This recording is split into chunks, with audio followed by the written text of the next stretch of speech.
Ayun, so, welcome sa ating training for new leaders. Yeah. Lesson number 1 natin is about the power of vision. So, this is our objectives. Ano ang mga dapat natin matutunan sa lesson na to. Number 1, the student must be able to define the term vision. So, kailangan maintindihan natin yung term na vision. Siyempre, bakit natin kailangan maunawaan? Siyempre, para alam natin kung ano yung meaning, anong kahulugan, diba? And malinaw natin itong masishare sa iba. Number 2, the student must be able to explain the characteristic of a vision. So, meron siyang mga characteristic, diba? So, kailangan natin maintindihan at malinaw din ma-explain kung ano yung mga characteristic ng vision. Number 3, the student must be able to explain what is the G12 vision. So yun yung tatlong bagay na kailangan natin matutunan sa lesson na to. Ulitin ko, number 1, objectives. The student must be able to define the term vision. Number 2, the student must be able to explain the characteristic of a vision.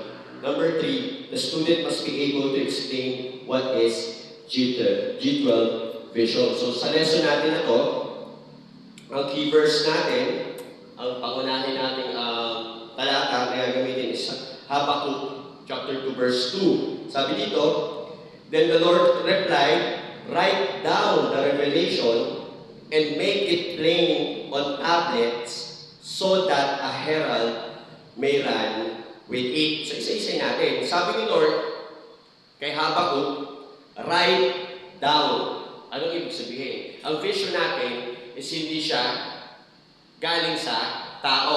Ang vision natin is galing sa Bible, which is pinasulat ni God.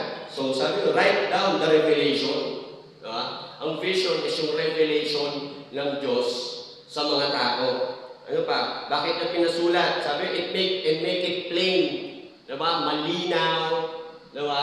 Malinaw para maintindihan yung vision. On the tablet, so a herald may run with it. So bakit pinasulat?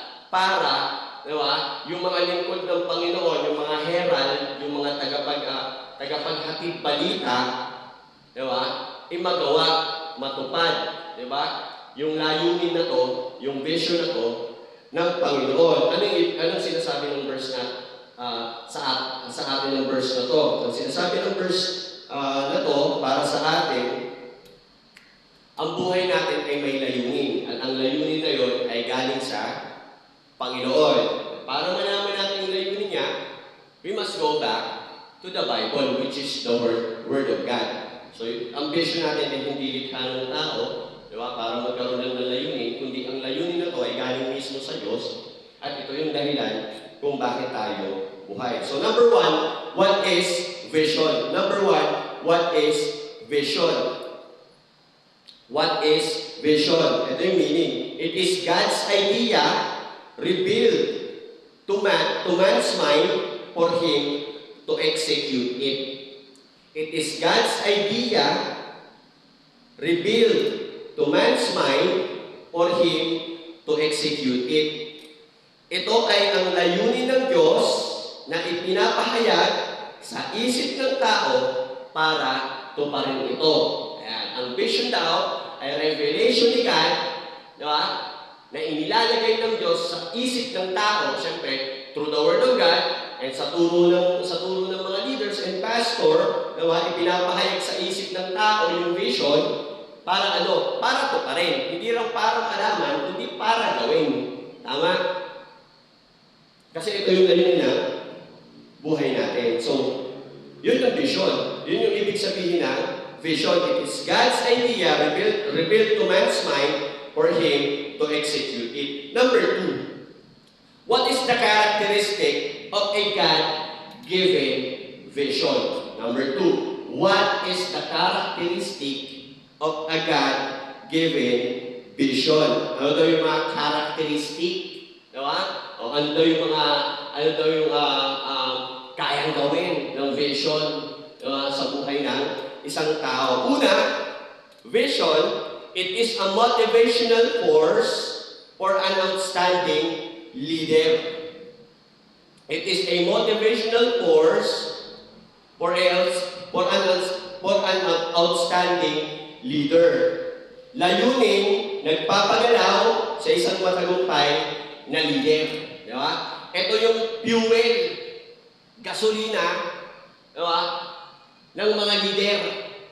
Ang leader na hindi gumagalaw, walang vision yan. Ang Christian na walang ginagawa, walang godly vision yan. Tama? Bakit? Sabi dito, yung vision daw, motivational force ng isang outstanding leader. Ibig sabihin sa Tagalog, layuning nagpapagalaw sa isang matagumpay na leader. So hindi ka pwedeng makakita ng leader siya, pahiga-higa. Hindi ka makakita ng leader na paupo-upo.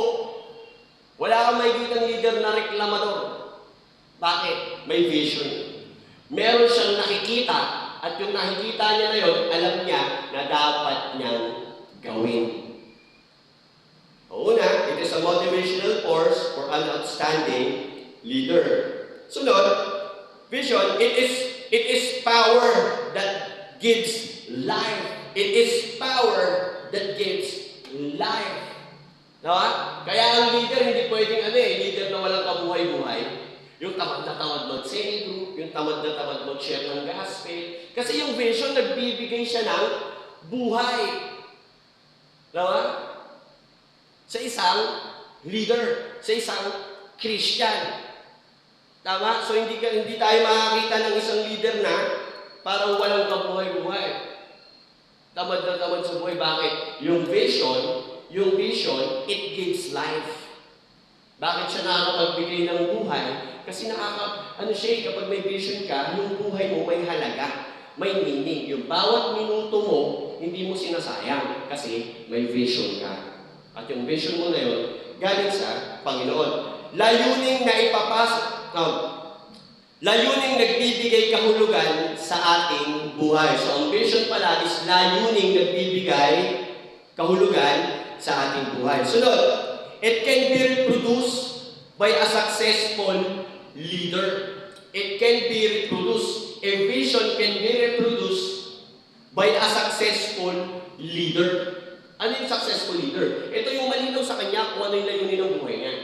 Tama? At kung malinaw yung layunin ng buhay mo, naipapasa mo yun. Naipapasa mo yun sa ibang tao, naipapasa mo yun sa cell group mo, naipapasa mo yun sa mga disciples mo. Tama? Hello. So, ano ang pinapasa sa mga disciple? Vision. Hindi yung reason. Vision ang pinapasa, hindi reason. Tama? Hello.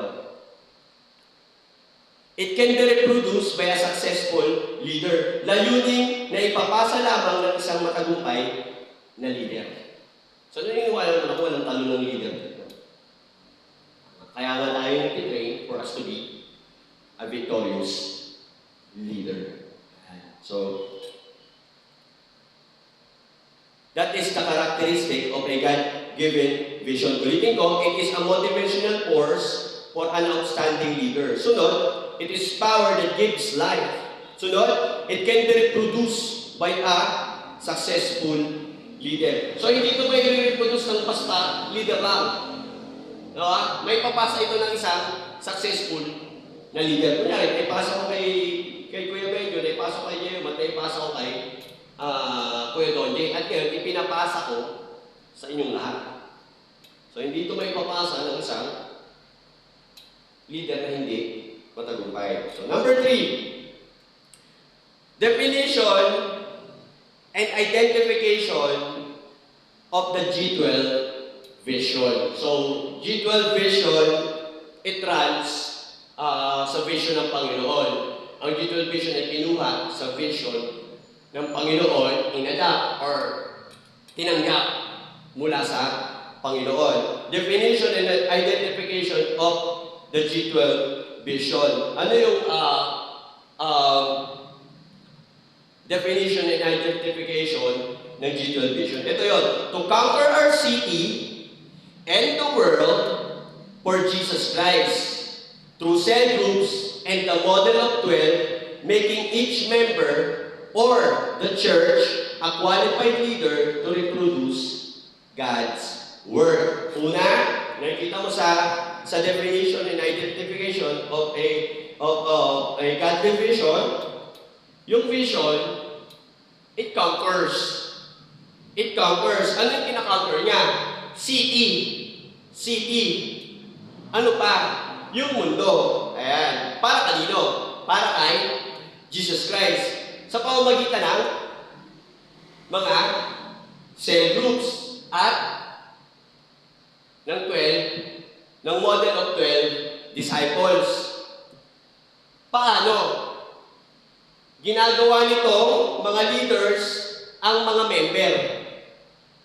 At ginagawa nitong leader ang buong simbahan. Not only leader, kundi qualified leader. Pag sinabing qualified leader, may natapos ka. May proseso ka natapos, galing ka sa isang training at natapos mo yun. Diba? So kung feeling mo ngayon hindi ka qualified, kasi nga, nagtitraining ka pa lang. Tama?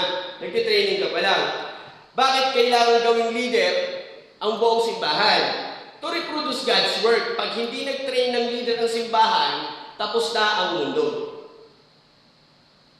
Hindi tayo makakagawa ng pagbabago. So that's the reason why kailangan natin i-train ang buong church. Kailangan natin i-train ang buong simbahan. Diba? So magsisimula yun sa atin, sa'yo, sa primary 12 leader. So definition and identification of the G12 Vision, to conquer our city and the world for Jesus Christ through cell groups and the model of 12, making each member or the church a qualified leader to reproduce God's work. Number 4, the process to core of the vision. The process to the core of the vision. Number 4, the process to the core of the vision. The vision is well developed by going through a process called the ladder of success. So, yung vision, hindi lang siya basta i-share mo. Meron tong proseso kung paano mo siya mai-share sa mga tao. The vision is well developed by going through a process called the ladder of success. Ano yung ladder of success? So may apat na proseso yung ladder of success. Level 1, may apat na level to. Level 1, win. Level 1, win. Ano yung sabihin ng win? Evangelism. We share the gospel of salvation. We share the gospel of salvation. Level 2, consolidate. A care to offer to a new believer. Consolidate, a care to offer to a new believer. After mong masyara ng gospel, di ba, nag-o-offer ka ng care sa mga bago, hindi yung pababayaan mo na lang bigla. Hindi. Aalagaan mo siya. Saan? Sa cell group. Ayan. A care to offer to a new believer. Level 3, disciple. Level 3, disciple. After mo siyang maalagaan sa cell group, di ba?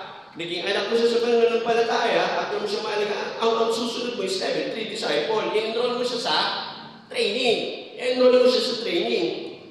Unang training natin is training for the new believers. And pangalawang training natin is training for new leaders. That's how we make disciple. Level 4, send to produce to others the evangelistic mission. Sa lahat ng mga graduate ng training, diba, we reproduce to them, diba, the evangelistic mission of God. Yun yung vision. To conquer the world for Jesus Christ. To conquer our city and the world for Jesus Christ through the model, through cell groups and the model of 12, diba? Making every members and the church a qualified leader to reproduce God's work. So yun yung vision natin, diba? Ayun yung vision, diba? Ayun yung vision ng ating church. So that's the reason why meron tayong training. So hindi siya magagawa ng isang tao na hindi nag-undergo ng training. Bakit ko ito nagagawa? Kasi nag-undergo ako ng training. Ayan. So, don't be pressured. Hindi ka naman pagagawin ng isang bagay kung hindi mo pa alam. Bakit pinag-i-evangelist? Kasi alam nyo na yun. Napag-aralan na natin yun. Diba? So, pag-aralan, basahin, naniniwala naman ako na matalino ang bawat isa. Diba? Hindi na ito kailangan pang i-elaborate ng malawak pa kasi matalino na naman kayo lahat. Sabi nga, diba, God will give us a shepherd with knowledge, wisdom, and understanding. Kung shepherd ako, you are being trained as a shepherd. So mag-aalaga ka rin talaga ng tao. So, yun ko ba? So yun yung unang topic natin, the power of vision.